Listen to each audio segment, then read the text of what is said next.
아니십니다. 우리가 하루하루 내 생각과 내 계획을 가지고 살아가는 것처럼 보이지만 인생을 뒤돌아보면 참 모든 것을 하나님께서 인도하셨구나라고 하는 것을 알 수 있습니다. 예수님의 부르심을 받고 예수님을 따르는 제자가 된 베드로, 여러분, 인생의 반전을 이만큼 경험한 사람이 없을 것입니다. 너무나 평범한 갈릴리의 어부에서 위대한 전도자로, 사도로 인생이 그냥 천지개벽을 한 거예요.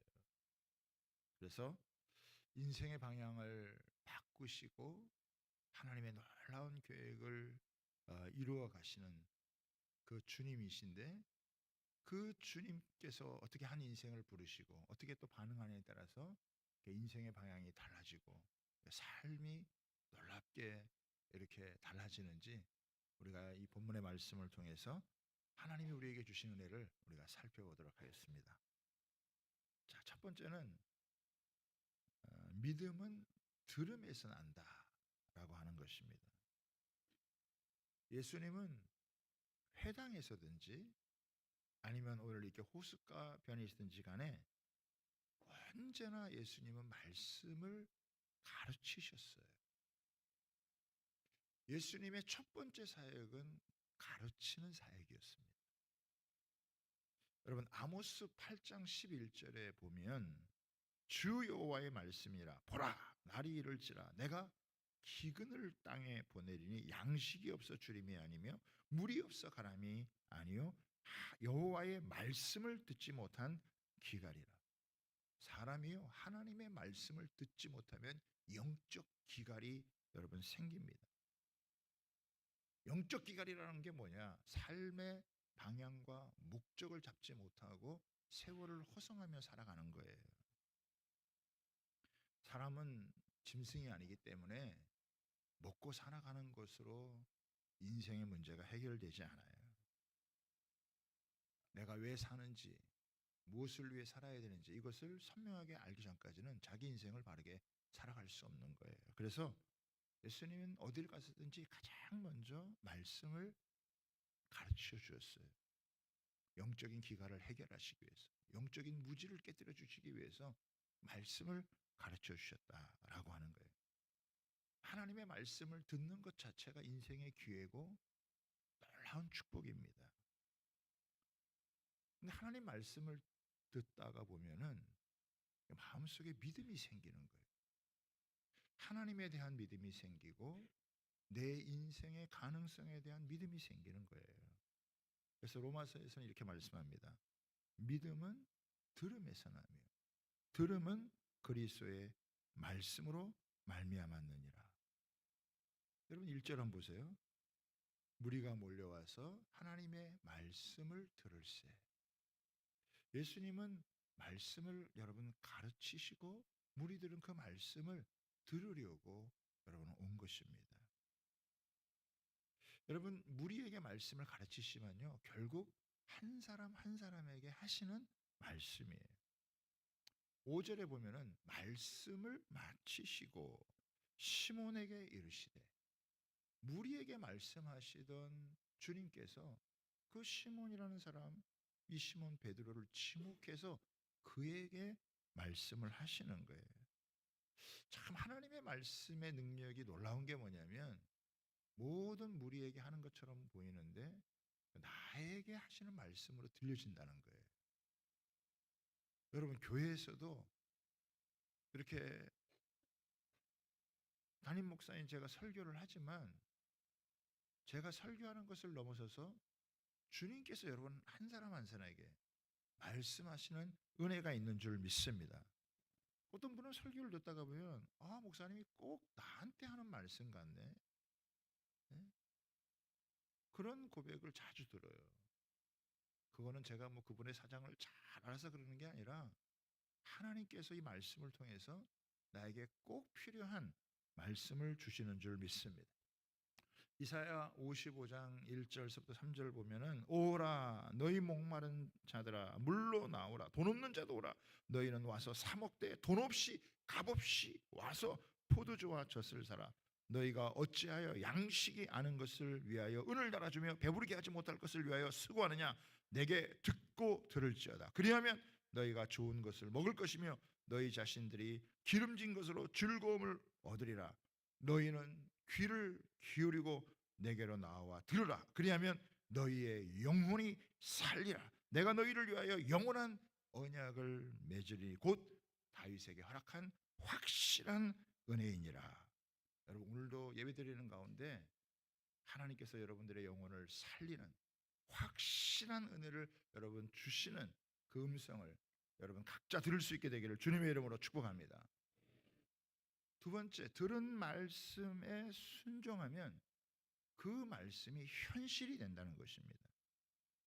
예수님께서 말씀을 마치시고 그 시몬에게 깊은 데로 가서 그물을 내리라고 명하십니다.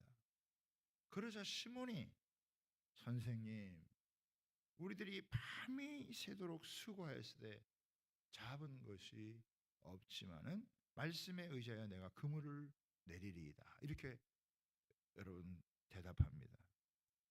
여러분 시몬 베드로는 갈릴리에서 잔뼈가 굵은 능숙하고 노련한 어부입니다.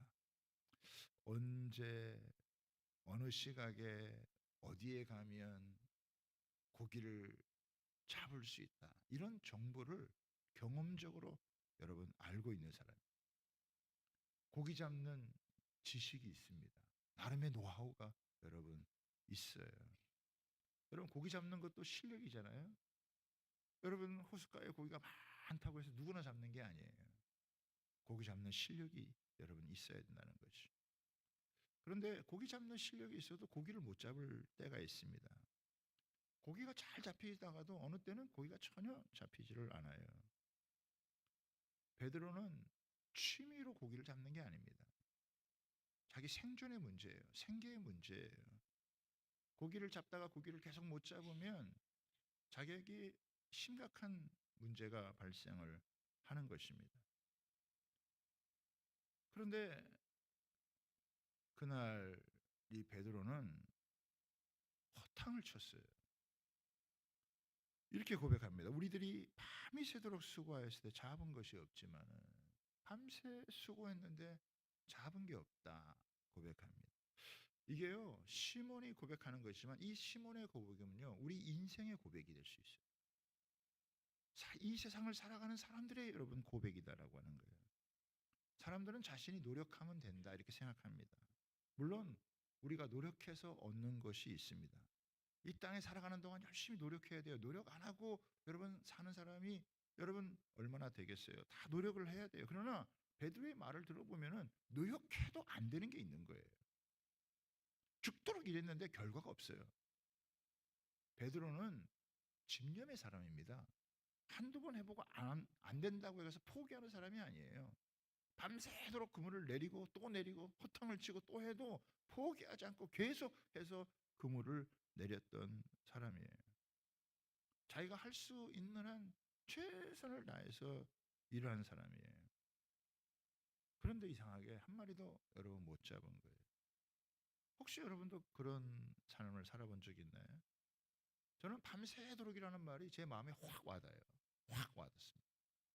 밤새. 저는 고등학교 3학년 때 밤새 공부를 했던 것 같아요. 제가 원하는 대학을 가기 위해서 밤새도록 밤을 샌다는 게 어떤 건지 알아요. 밤새도록 했는데 제가 원하는 대학에 떨어졌어요. 굉장히 참 좌절감이 몰려왔죠. 여러분 가운데도 그런 분들이 있어요. 야, 내 나름대로 열심히 사는데 나름대로 열심히 이렇게 하는데 왜 안 되냐? 왜 얻은 것이 없냐? 여러분 해도 안 될 때는 허무함과 이 패배감과 좌절감이 확 몰려오게 되어져 있는 거예요. 어떤 분들은 가장 적기에 완벽하게 준비해서 최선을 다한데도 신기하게도 아무런 결과가 나타나지 않고 오히려 손해 보는 그런 일도 발생한다라고 합니다. 여러분 우리가 한 가지 기억해야 될 게 있습니다. 창세기 3장 17절에 보면 내가 내 아내의 말을 듣고 내가 내게 먹지 말라 한 나무의 열매를 먹었은즉 땅은 너로 말미암아 저주를 받고 너는 내 평생에 수고하여야 그 소산을 먹으리라. 여러분 범죄한 이후에 저주가 임했어요. 여러분 먹고 사는 게 그냥 되는 게 아니에요. 평생 고생해야 돼요. 수고해야 돼요. 여러분 땅도 저주를 받았어요. 그래서 뭐 일 좀 하려고 그러면 엉겅퀴가 납니다. 가시를 여러분 냅니다. 씨를 뿌려도 잘 안 돼요. 환경이 나빠졌어요. 사람이 타락하기 전에는 그냥 넉넉하고 풍성하게 살았지만은 사람의 마음도 완악해졌고 땅도 척박해졌고 수고에도 열매를 거두기가 어렵습니다. 그래서 사람들이 서로 남의 것을 뺏기 시작했어요. 뺐다가 안 되면 서로 죽이는 일까지 벌어졌습니다. 하나님은 서로 사랑하고 아끼고 섬기기를 원했지만 가까운 가족끼리도 원망하고 미워하고 여러분 공격합니다. 이웃끼리 경쟁하고 적대감을 갖고 살아가는 그런 세상이 여러분 되어졌어요. 여러분 지금도 사람들이 먹고 살기 위해서 얼마나 분주하게 움직이는지 몰라요. 새벽같이 일어나고 밤늦게까지 누우면서 자기가 할 수 있는 한 최선을 다해서 열심히 여러분 일을 합니다. 여러분 노력한 만큼 얻으면 얼마나 좋겠어요. 노력한 만큼 얻으면 얼마나 참 감사하니. 근데 노력하고 수고했는데도 얻은 게 얻을 수 있어요. 긴 밤 지새우며 고생해도 얻은 게 없을 수 있어요. 수고한 만큼 얻어지지가 않을 수 있다는 거예요. 여러분 갈릴리 바다에 고기가 엄청 많잖아요. 근데 안 잡히는 거예요. 이 세상에 돈이 엄청 많잖아요. 근데 내 손에 돈이 쥐어지지 않는 거예요.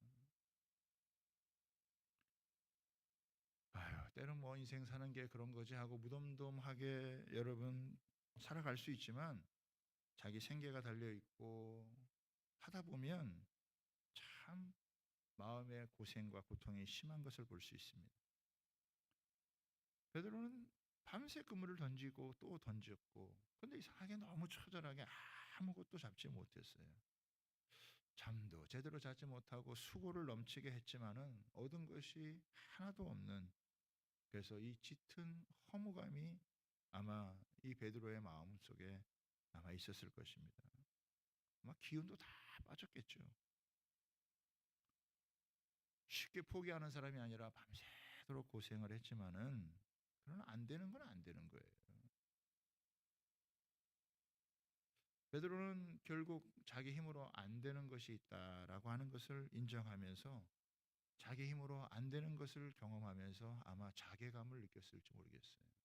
내가 열심히 하면 그 결과를 얻고 그 결과로 인해서 만족하고 살아가면 얼마나 좋겠습니까마는 내가 할 수 있는 한 최선을 다했는데 이루어지는 게 없네. 그럴 때는 굉장히 자괴감이 몰려오는 것이죠. 베드로는 되게 솔직한 사람이었던 것 같아요. 어려움이 찾아오니까 이 힘들었던 그 밤새 고생해서 얻은 것이 없는 이런 그것을 솔직하게 고백하는 거예요. 뭐 속으로는 이렇게 막 마음이 상하고 열심히 했는데도 아무것도 얻지 못하는데 그냥 겉으로는 괜찮은 척 이렇게 자기를 포장하는 그런 사람이 아니에요. 예수님 앞에 밤새도록 고생했는데 내가 잡지 못했다. 이 고백을 하는 거예요. 여러분 어려움이 있다는 거, 이런 실패를 경험한다는 거, 고기를 잡지 못했다라고 하는 거, 해도 안 되는 것을 경험하는 것은요 나쁜 게 아닙니다. 오히려 이런 어려움이 이런 실패가 새로운 인생을 여는 여러분 기회가 될 수 있다는 거예요. 여러분 사람들이 자기가 한 대로 자기 능력대로 자기 지혜대로 자기 능력대로 다 잘 되면 하나님을 믿을 이유가 없어요. 예수님을 믿고 따를 필요가 여러분은 없어요. 그러나 내가 하는 일이 내가 최선을 다해도 안 될 때는 인생을 진지하게 생각하는 거예요. 우리의 계획이나 노력이 실패할 때 그때 하나님이 우리 인생 가운데 개입하는 타이밍이에요. 여러분 살면서 이런 실패, 좌절을 경험하는 건 되게 안타까운 일이지만, 그러나 이때가 우리 인생의 새로운 인생이 열려지는 너무나 중요한 기회다라고 하는 거예요. 인생의 틈이 생겼을 때 그 틈 사이로 하나님께서 개입하시고 그 인생이 새로운 전환점을 맞이하게 되어진다라고 하는 것입니다. 그러니까 예수님께서 이렇게 베드로를 찾아왔을 때가 참 절묘한 타이밍이죠. 자기 힘으로 참 열심히 수고했는데 아무것도 안 된다라고 하는 이런 자괴감을 느낄 때 찾아오신 거예요. 그리고 베드로의 그 빈배에 올라가셔서 말씀을 가르치고 깊은 데로 가서 그물을 내리리라라고 하는 거예요. 근데 예수님의 말씀을 듣다 보니까 뭔가 자기의 마음에 뭔가 울림이 있는, 여러분 그러니까 이 말을 보세요. 내가 밤새도록 수고했지만은 얻은 것이 없지만은 그러나 말씀에 의지하여 내가 그물을 내리리이다. 여러분 베드로는요 나름 고집이 있는 사람입니다. 아무 얘기나 듣고 그냥 덥석덥석 움직이는 사람이 아니에요. 그리고 자기 갖고 있는 지식이나 자기의 경험이나 자기의 상식하고 상반된 일이 있으면 그거를 여러분 행하기가 쉽지 않아요. 그리고 또 보세요. 베드로는 너무 지쳐 있어요. 밤새도록 수고했잖아요. 그리고 그물을 쉬셨어요. 이제는 좀 쉬고 싶다. 이제는 좀 쉬어야지. 이런 마음이 여러분 있을 거 아니에요.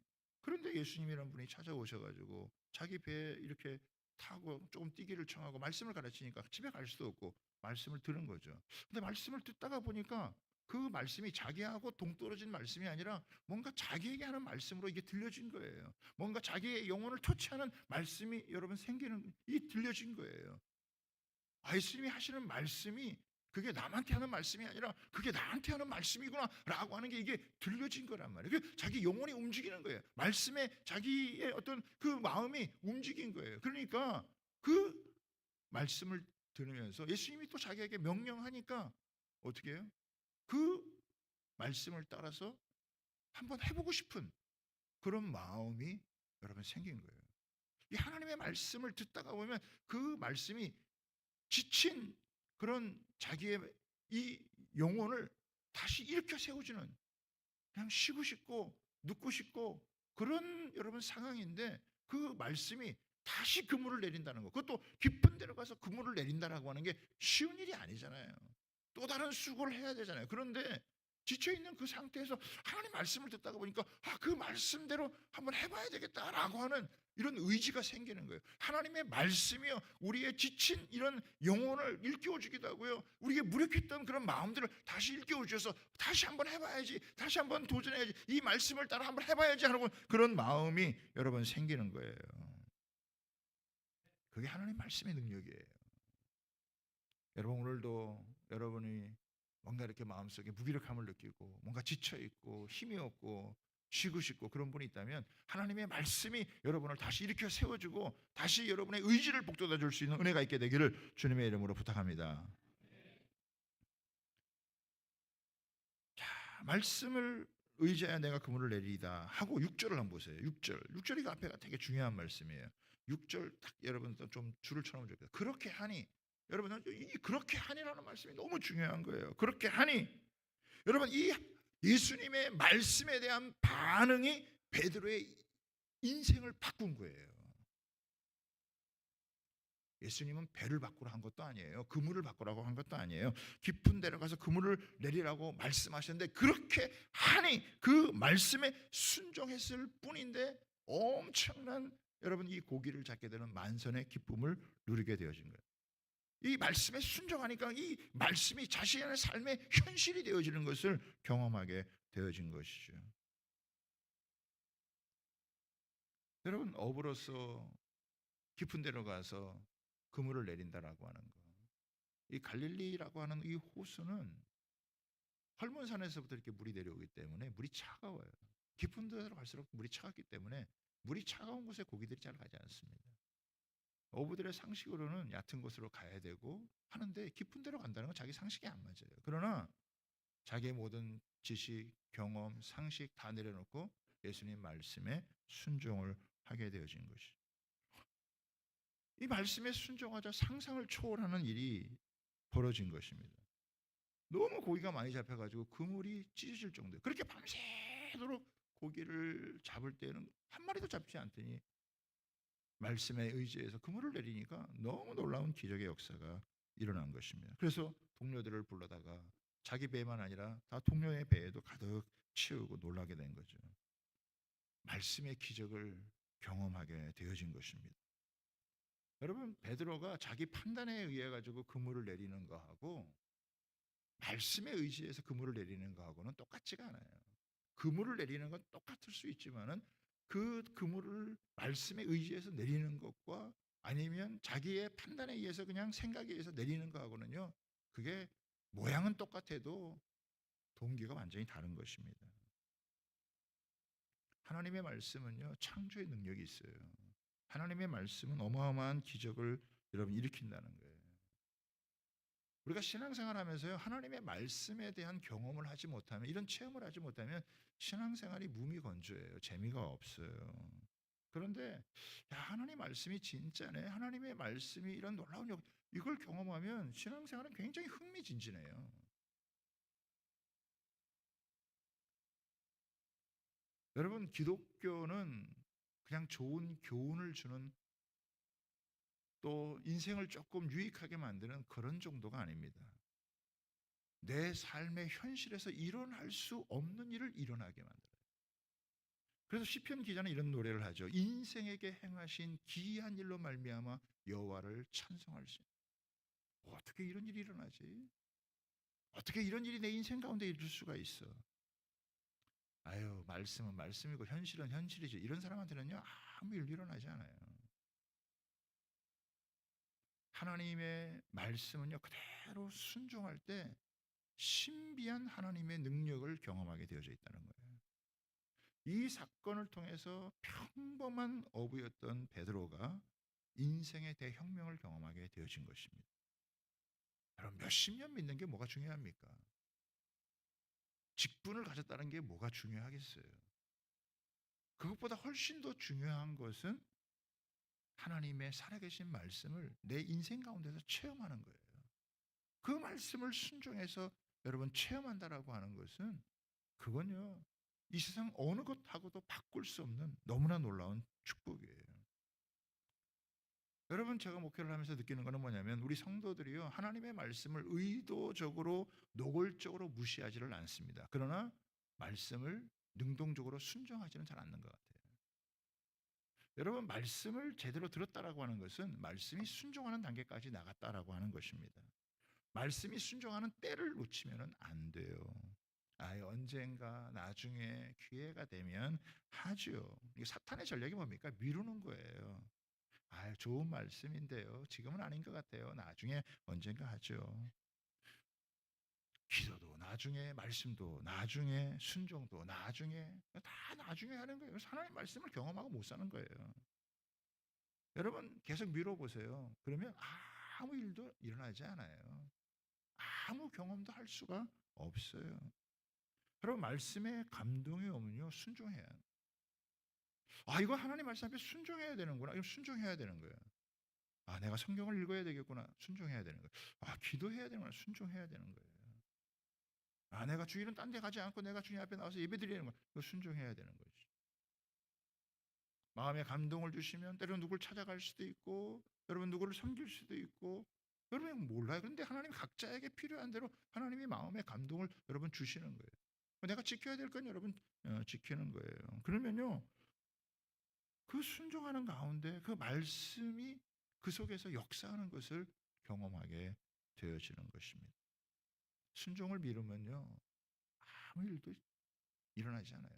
하나님의 살아계심 경험하지 않아요. 그럼 신앙생활이 냉랭해지죠. 무미건조해지죠. 여러분, 하나님의 말씀을 흘려듣지 않으면은, 하나님의 말씀을 잘 듣다가 보면 나에게 하시는 말씀이 있어요. 그 말씀을 탁 붙들고 순종해 나아가면요, 하나님 은혜를 주세요. 하나님의 역사하심을 체험할 수 있다라고 하는 것입니다. 여러분, 하나님 말씀을 듣고 순종하기 위해서 들을 수 있는 은혜가 있게 되기를 여러분 바랍니다. 하나님, 우리 인생 가운데 하나님 말씀을, 내게 하신 하나님의 말씀을 체험하고 살아갈 수 있는, 그래서 하나님이 지금 나와 함께 하고 계시는 그 은혜를, 참 인생 가운데 신비로운 일, 참 인생 가운데 참 기이하다고 생각하는 그런 일들이 우리 인생 가운데 말씀이 순종할 때 펼쳐질 수 있는 은혜가 있게 되기를 주님의 이름으로 여러분 축복합니다. 마지막 세 번째는요. 가장 복된 삶은 소명을 갖고 살아가는 삶입니다. 소명이라는 게 무엇이에요? 자신의 삶의 의미와 목적을 발견하는 것입니다. 여러분 8절에 보면은 시몬 베드로가 이 만선의 이 배를 보고서 예수의 무릎 앞에 엎드려 이르되 주여 나를 떠나서 나는 죄인으로서이다라고 고백을 합니다. 아니 막 밤새 고기를 못 잡다가 고기를 왕창 여러분 잡았으면 막 너무 좋아하고 너무 기뻐하고 예수님한테 와가지고 아우 예수님 너무 감사합니다 이렇게 해야 되는 게 정상인 것 같은데 어이 그 만선의 그 배를 그것들 보고 예수님 앞에 엎드려가지고 무릎 앞에 엎드려가지고 예수님 앞에 고백을 하는 거예요. 주여 나를 떠나셔서 나는 죄인으로서이다. 이것은요 예수님이 자기와 차원이 다른 분이라는 것을 깨달았기 때문입니다.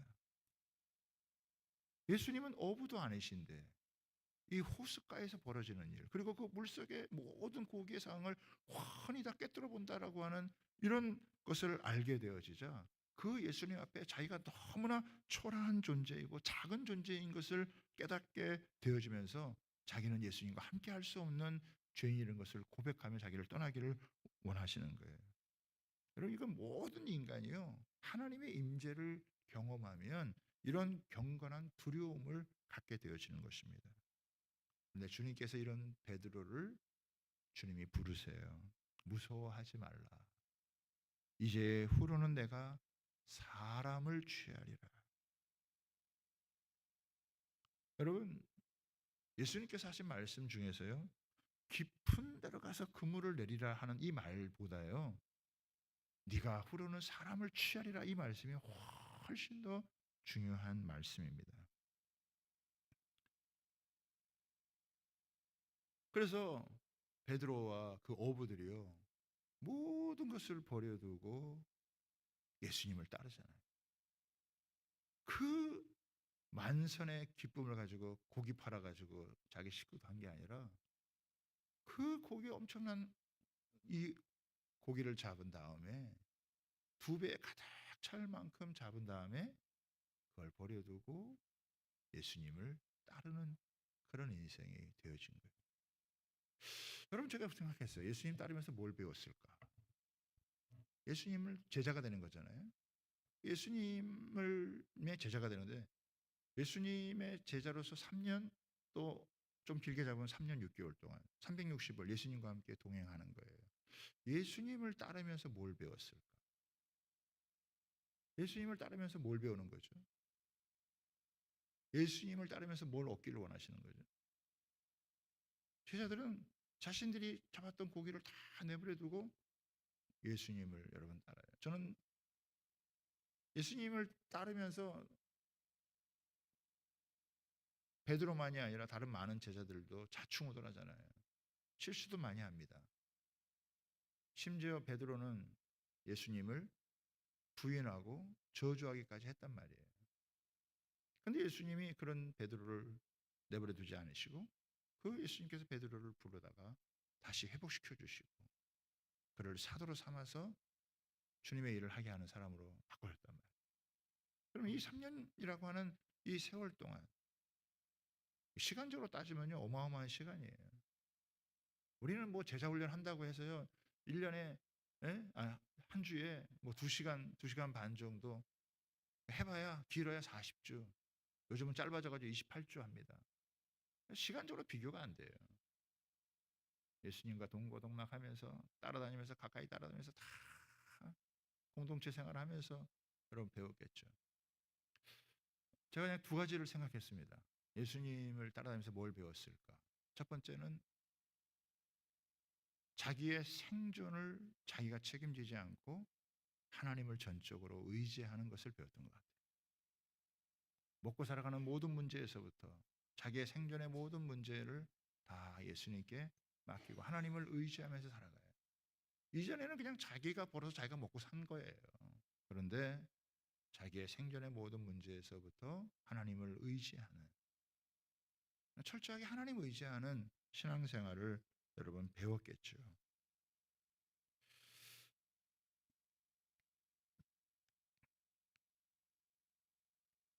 요한복음 15장 여러분 5절을 보겠습니다.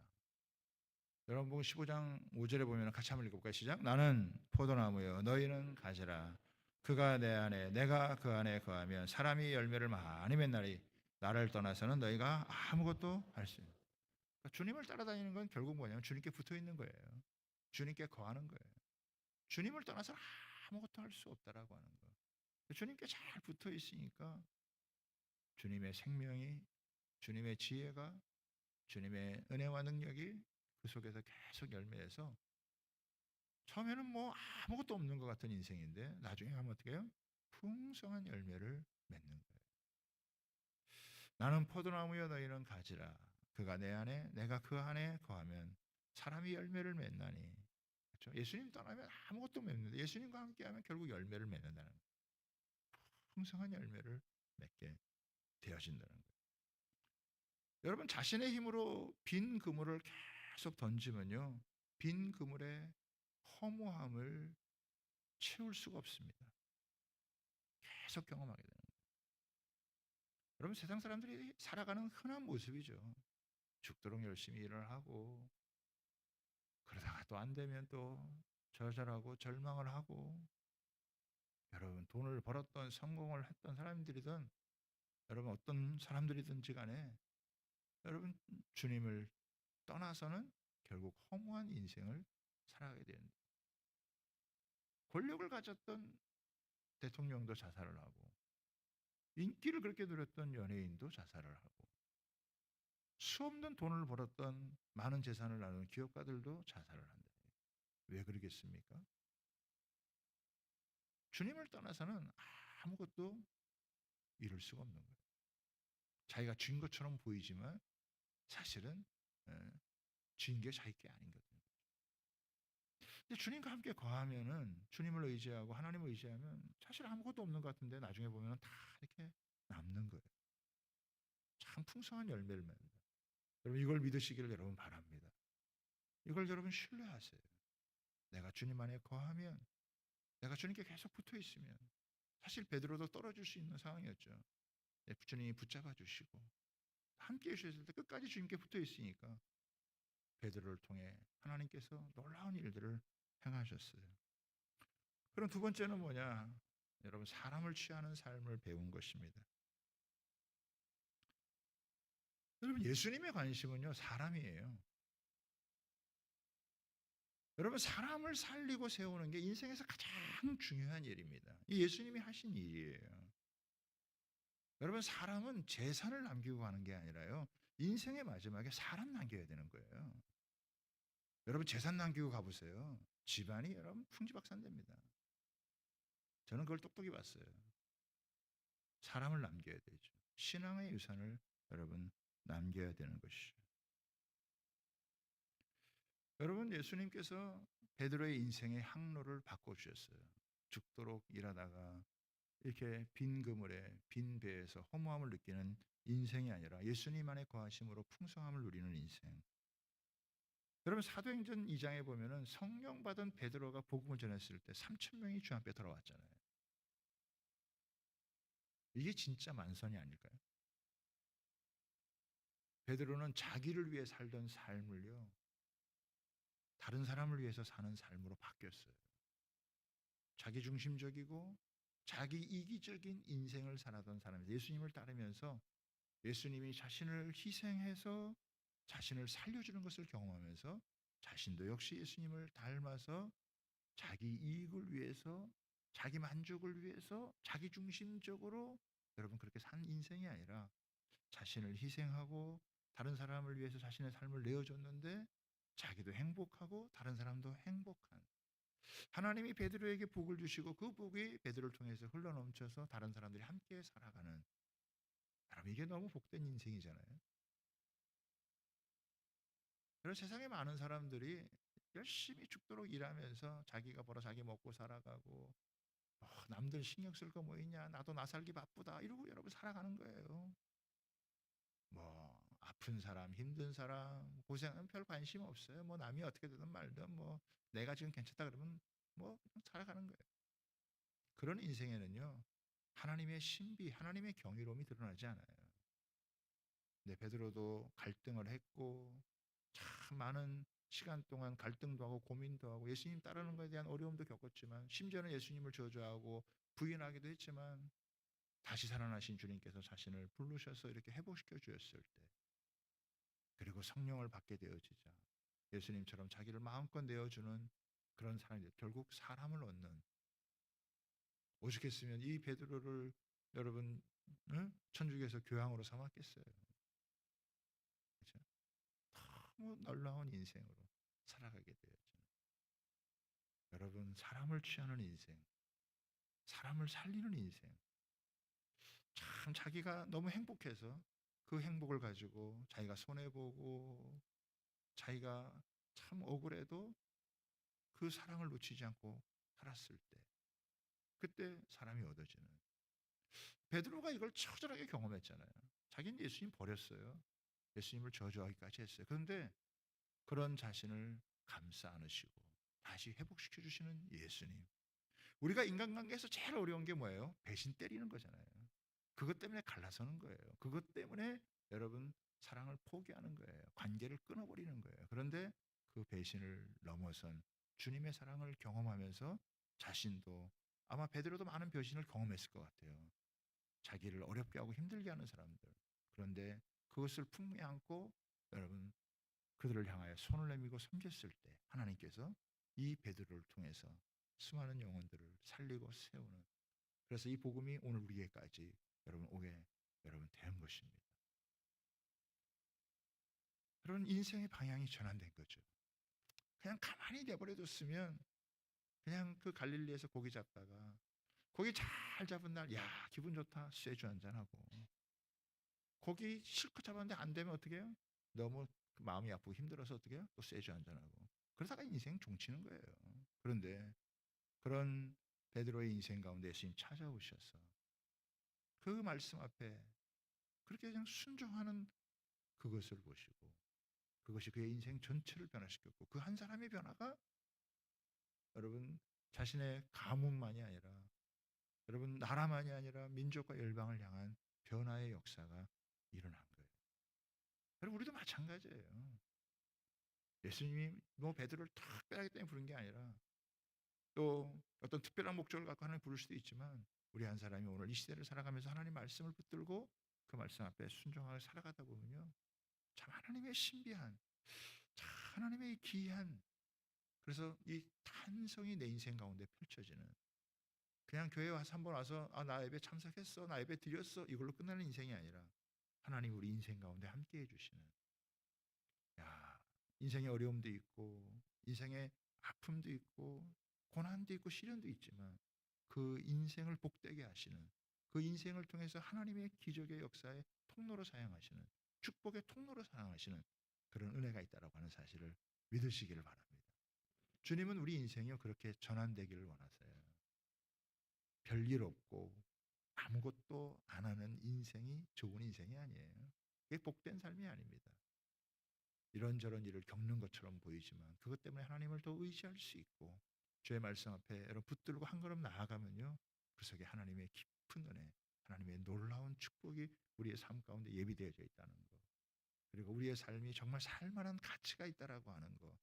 그리고 이 악의 역사하고 어둠이 만연한 가운데서도요. 빛된 삶을 살아갈 수 있다라고 하는 것을 저와 여러분이 다시 한번 마음에 새기고 주님의 말씀을 붙들고 그 말씀에 순종하며 주님의 경이로움을 경험하는 그런 축복된 인생을 우리 각자의 삶에서 아름답게 만들어갈 수 있는 은혜가 있게 되기를 주님의 이름으로 부탁하고 축복합니다.